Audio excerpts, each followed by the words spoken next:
I was cautious. I had been left so many times before. You start to build up a sort of aversion to these sorts of things.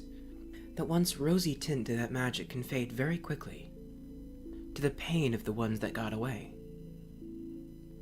All I had left was my time in the woods. My spirits kept alive by the smell before the rain.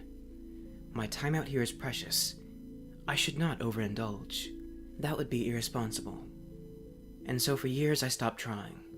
When one day, my eyes lit upon her, and it was more than I could bear. They say it was meant to be, you know, and I knew. The tendrils of her dark hair like a frame around her skin, pale as a pearl, and just as luminescent.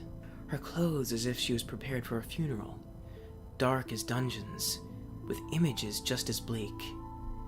I had to have her. So I put on my best look and I made her mine. You're jealous, friend, I'm sure. And you've every right to be. Heaven knows no such pleasures as the time we spent together. The nights I spent with her still bring a smile across my face to this day. The magic I had lost she had brought back to me, like a witch paid her toll.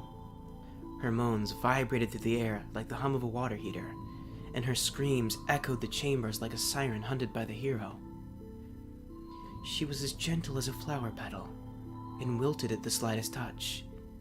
But years of my practice saw us through the longest of winters. But as all beautiful things, she too left me. In denial, I could not accept that she was gone, trying in vain for days to bring her back.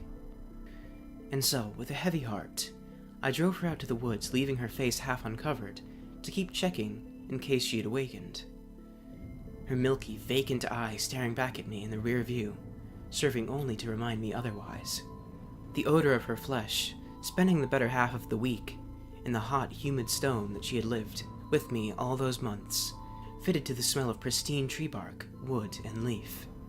The aroma of life outside, blending into the decay she emitted, the sound of wildlife, mixing with the crunch of twigs under the weight of her shuffling foot, and the moans escaping her gaping throat. The mask of death, permeating the smell before the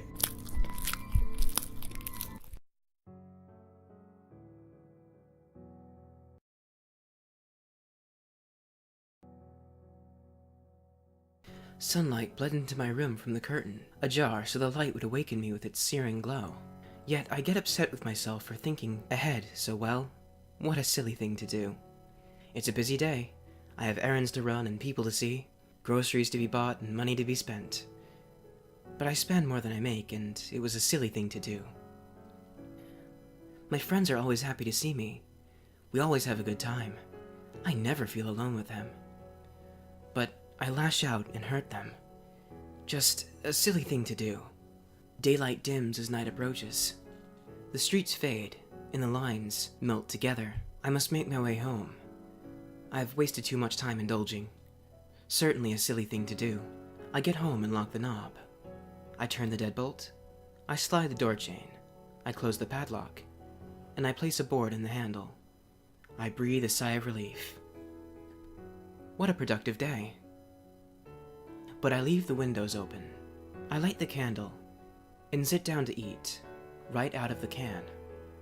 There's no water to clean dishes. I cut myself on the rim trying to get every last bit. I throw out the can and head to the washroom. I kneel before the bucket of my last water to wash my hands, when there's a thud and I jolt upwards.